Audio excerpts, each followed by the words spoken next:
1 മണിയോടെയാണ് ഒരു ഭയാനകമായ ഒരു ഒച്ച കേട്ടത്.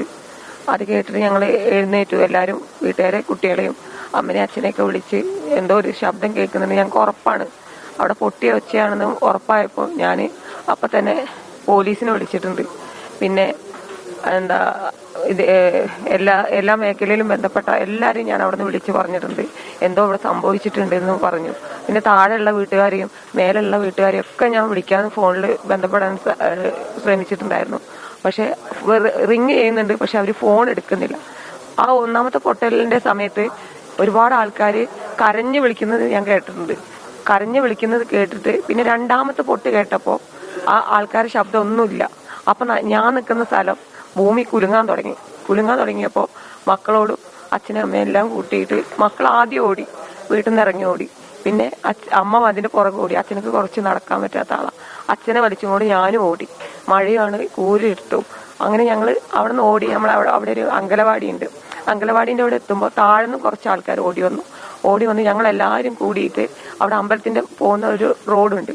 അവിടെ ആ ജംഗ്ഷനിലെ അവിടെ ഞങ്ങൾ നിന്ന് അവിടെ നിന്ന് ഒരു 5 റോഡുണ്ട്. ഒന്ന് 10 ഏക്കറയ്ക്ക് പോകാനും, ഒന്ന് ഡിസ്പെൻസറിയിലേക്കുള്ള റോഡ്, ഒന്ന് താഴെ എസ്റ്റേറ്റിലേക്ക് ഇറങ്ങാനുള്ള ഒരു റോഡ്, പിന്നെ ഒരു പടിയിലേക്ക് പോകാനുള്ള റോഡ്, പിന്നെ അമ്പലത്തിന്റെ റോഡ്.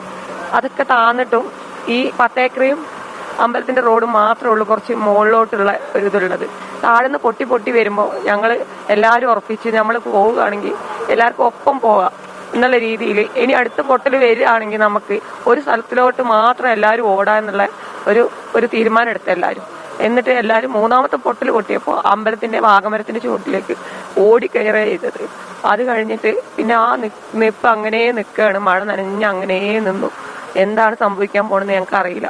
ഞങ്ങൾ പോയി തന്നെ വിചാരിച്ചു. ഞാൻ ആ സമയത്ത് ഒരാളെ വിളിച്ചു, എന്റെ ഫ്രണ്ടിനെ വിളിച്ചുകൊണ്ടിരിക്കുമ്പോഴാണ് 2ാമത്തെ പൊട്ടൽ പൊട്ടുന്നത്. അവിടുന്ന് കയറി പോകുമ്പോൾ ഫോണ് റേഞ്ച് പോയി. പിന്നെ റേഞ്ച് ഇല്ല എനിക്ക്. പിന്നെ അത് കഴിഞ്ഞിട്ട് അവിടെ നിൽക്കുമ്പോൾ കുറേ പ്രായമായവരുണ്ടായിരുന്നു. അവർക്ക് കാല് കഴിക്കാൻ തുടങ്ങി. അപ്പോൾ അവിടെ തന്നെ ഡിസ്പെൻസറി ഉണ്ടല്ലോ. ആ ഡിസ്പെൻസറിയിൽ എന്ത് വന്നാലും വേണ്ടിയില്ല എന്ന് പറഞ്ഞിട്ട് ആ വയസ്സുകാരെയൊക്കെ ഞാൻ ആ ഡിസ്പെൻസറിയിൽ കൊണ്ടുപോയി ഇരുത്തി. എന്നിട്ട് പിന്നെ ബാക്കിയുള്ളവരൊക്കെ എന്ത് ചെയ്തു, അവിടെ തന്നെ മഴയും നനഞ്ഞ് എന്ത് സംഭവിക്കുക, അപ്പൊ നമുക്ക് ഓടാന്നുള്ള ലെവലിൽ അവിടെ തന്നെ നിന്നു. രാവിലെ 6 മണിയായിട്ടും നേരം വെളുക്കുന്നില്ല, കറുത്ത് നിൽക്കുക തന്നെ. കുറച്ച് കഴിഞ്ഞ് നേരം വെളുത്ത് ഞങ്ങൾ നോക്കുമ്പോൾ ഫുള്ളും മുന്നിൽ മരുഭൂമി. ആ സ്ഥലങ്ങളൊന്നുമില്ല, ഒരു സ്ഥലം പോലുമില്ല, മരുഭൂമിയായിട്ട് കിടക്കും. അപ്പോഴാണ് അവിടെ നിന്ന് ഒരു കുട്ടി കൈ കാണിക്കുന്നുണ്ടായിരുന്നു. ആ കുട്ടീനെ രക്ഷിക്കാൻ വേണ്ടിയിട്ട് ഞാനൊന്ന് ഇറങ്ങാൻ ശ്രമിച്ചു. പക്ഷെ എൻ്റെ കാലിൽ ഇത്ര മണ്ണ് കയറി. കുറച്ച് നമ്മളെ കൂടെ ഉണ്ടായ കുറച്ച് യുവാക്കൾ പോയിട്ട് ആ കുട്ടീനെയും വേറൊരു കുട്ടീനെയും പിന്നെ അവിടുത്തെ ഒരു ഉമ്മേനെയും രക്ഷപ്പെടുത്തിയിട്ടുണ്ട്. അത് കഴിഞ്ഞിട്ട് പിന്നെ ഇപ്പുറത്തെ സൈഡിൽ നിന്നുണ്ടായ ഒരു കരച്ചിൽ കേട്ട് അങ്ങനെ അവിടെ ഇപ്പുറത്ത് കൂടെ പോയിട്ട് അവിടെ നിന്ന് ഒരു താത്താന്റെ 2 മക്കളെയും രക്ഷിച്ചു. ഞങ്ങളെ കൂടെ ഉള്ള ആൾക്കാർ. അവിടുന്ന് ഒരാൾ ജീവനുണ്ട്, പക്ഷെ കമ്പി കുത്തി കയറിയിട്ട് അവരെ രക്ഷിക്കാൻ പറ്റാത്ത സ്ഥിതിയിലാണുള്ളത്. അവരെ രക്ഷപ്പെടുത്താൻ പറ്റിയിട്ടില്ല.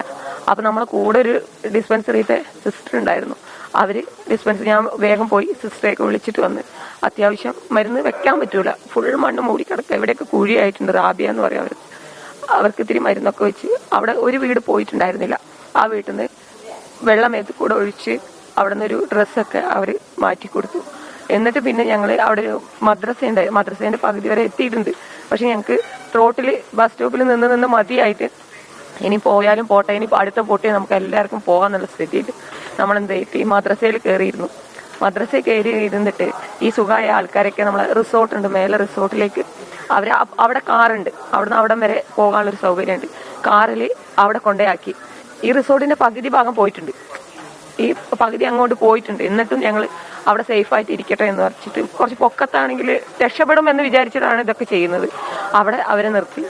പിന്നെ കുറെ കഴിഞ്ഞപ്പോൾ എൻ്റെ നമ്പർ ഞാൻ റേഞ്ചിലേക്ക് വന്നപ്പോൾ മീഡിയക്കാരൊക്കെ എന്നെ വിളിച്ചിരുന്നു. എല്ലാവരും ഫോൺ നമ്പർ കൊടുത്തിട്ട് എന്നെ വിളിച്ചപ്പോൾ ഞങ്ങളിവിടെ കുടുങ്ങി കിടക്കുകയാണ് എന്നുള്ള വിവരം ഞാൻ എല്ലാവരെയും അറിയിച്ചിട്ടുണ്ടായിരുന്നു.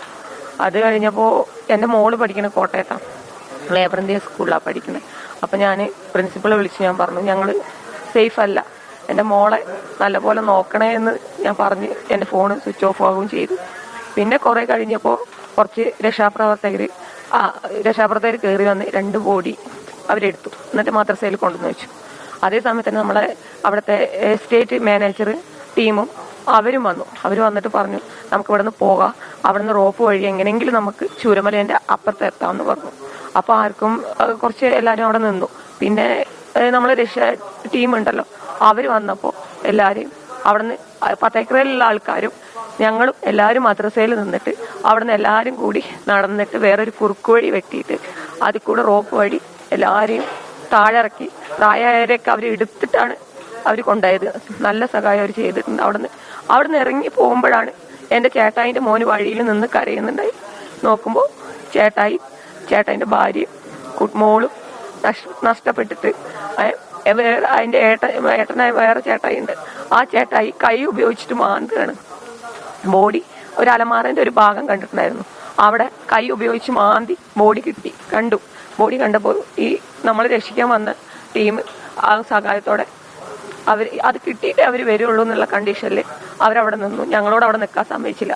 ഞങ്ങളെ വേഗം ചൂരമലയ്ക്ക് കൊണ്ടുപോയി.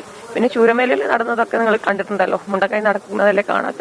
പിന്നെ അങ്ങനെയാണ് ഞങ്ങളിവിടെ വീടും പരിസരമൊക്കെ പോയില്ലേ? ആ പരിസരമൊക്കെ പോയിട്ടുണ്ട്. മദ്രസ ഞങ്ങൾ വരുമ്പോ അങ്ങനെയാണ് പോയിട്ടുള്ളത്. പിന്നെ എന്ത് സംഭവിച്ചു എന്ന് ഞങ്ങൾക്കറിയില്ല.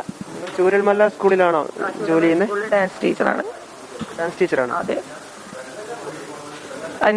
അതുപോലെ തന്നെ എന്റെ സ്റ്റുഡൻസ് ഒന്നുമില്ല. ഒരു സ്റ്റുഡൻസ് എന്റെ ഫ്രണ്ടിന്റെ മോളുമാണ്. അവരെ വീട്ടിലന്ന് ഞാൻ അതിന്റെ മുന്നത്തെ ദിവസം ബർത്ത്ഡേക്ക് പോയി. അവിടെ നിന്ന് ഒരു പിടി ചോറുണ്ട്. ഞാൻ വരുന്ന വഴിക്ക് ഈ മരിച്ചു പോയവരൊക്കെ ഞാൻ കണ്ടിട്ടുണ്ടായിരുന്നു. എല്ലാവരും ഞാൻ കണ്ടിരുന്നു. എനിക്ക് ഈ പോയവരൊക്കെ, ഞാനൊരു പ്രത്യേക ക്യാരക്ടറാണ്. ഞാൻ എല്ലാവരുമായിട്ട് ഒരു ഫ്രണ്ട്ഷിപ്പ് വെക്കുന്ന ആളാണ്. ഈ പോയവരൊക്കെ എനിക്ക് വേണ്ടപ്പെട്ടവരാണ്. എന്റെ രക്തബന്ധത്തിലുള്ളവരും ഉണ്ട്, എല്ലാം ഉണ്ട്. പക്ഷെ എനിക്ക് രക്തബന്ധത്തിലുള്ളവരും പോകുന്നത് നമുക്ക് നഷ്ടമാണ്. ബന്ധങ്ങൾ എന്ന് പറയുന്നുണ്ടല്ലോ, ആ ബന്ധങ്ങൾ എന്ന് പറയുന്നത് നഷ്ടപ്പെടുക എന്ന് പറഞ്ഞാൽ ഭയങ്കര വിഷമാണ്. ഇനി ഞങ്ങൾക്ക് ആരുമില്ല. ഞങ്ങൾ കുറച്ച് കുടുംബങ്ങളേ ഉള്ളൂ. എല്ലാ കുടുംബത്തിൽ നിന്നും കുറച്ച് പേരെ നിർത്തിയിട്ട് എല്ലാരെയും കൊണ്ടുപോയിട്ടുണ്ട്. ഞാനിപ്പം വിമിസിൽ അഡ്മിറ്റ് ആയിട്ടുള്ള അനി പറയുന്ന ഒരു കുട്ടിയുണ്ട്. അവനെ ഞാൻ രാത്രി വിളിച്ചിട്ടുണ്ട്. പക്ഷെ അവന് ഫോൺ എടുത്തില്ല. ആ ടൈമിൽ ഫോൺ എടുത്തില്ല. എനിക്ക് തോന്നുന്നു എല്ലാവരും ഈ ഒരു പൊട്ടൽ വന്നപ്പോൾ എല്ലാവരും രക്ഷപ്പെടാനുള്ള ഒരു ഇത് നോക്കിയിട്ടുണ്ട് ഫസ്റ്റ് പൊട്ടലില്. എന്നിട്ട് ആ കുട്ടിക്ക് ഇപ്പോൾ ഓപ്പറേഷൻ കഴിഞ്ഞിട്ട് കിടക്കുക. അതിന്റെ വൈഫ് അപ്പോൾ ഒരാള് മേലോട്ട് കയറി വന്നിട്ടുണ്ടായിരുന്നു, ദേവരാജ് എന്ന് പറയും. അപ്പൊ ഞാൻ ചോദിച്ചു എങ്ങനെയാണ് വന്നത് ചോദിച്ചപ്പോ വൈഫിനെ തെരഞ്ഞു വന്നതാണെന്ന് പറഞ്ഞു എൻ്റെ അടുത്ത്. അതായത് ഇവര് കടന്നുറങ്ങണോടന്ന് മേലത്ത് എന്തോ വീണ പോലെ തോന്നിയെന്ന്.